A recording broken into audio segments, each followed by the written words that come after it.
Cette vidéo présente le logiciel AZ Quiz vu du côté élève. Donc un élève, pour rentrer dans une classe proposée par un enseignant, doit compléter son nom et son prénom et le numéro de classe fourni par l'enseignant avant de pouvoir effectivement entrer en classe. Pour une session de vote, il se rend sur l'onglet Vote et il a une interface de vote avec A, B, C, D pour des questions à choix multiples ou ABCD pour des questions à choix unique. S'il y a des questions où il y a des propositions E, on peut rajouter quelques boutons de vote sur l'interface.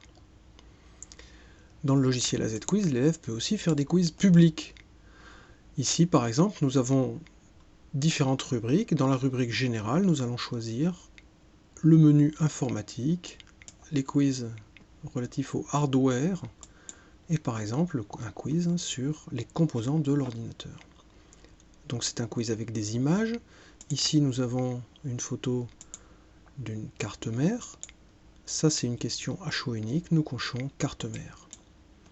Ici, nous avons une photo de microprocesseur. Nous voyons en bas la barre de progression du quiz et nous allons répondre à l'ensemble des questions. Ici, nous avons une question à choix multiples avec des carrés. Donc nous allons cocher 2 cases. Pareil pour celle-là, une souris et un clavier,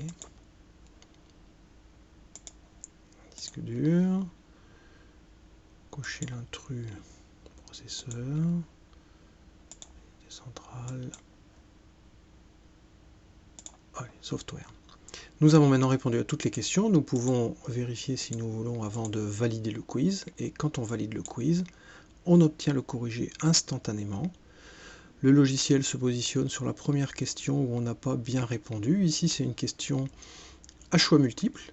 Nous avions les possibilités de répondre un écran, un moniteur et un périphérique. C'était les réponses justes. Nous n'en avons répondu qu'à 2. On a donc 2 tiers des points, 0,67 points sur 1. Pareil pour la question 6.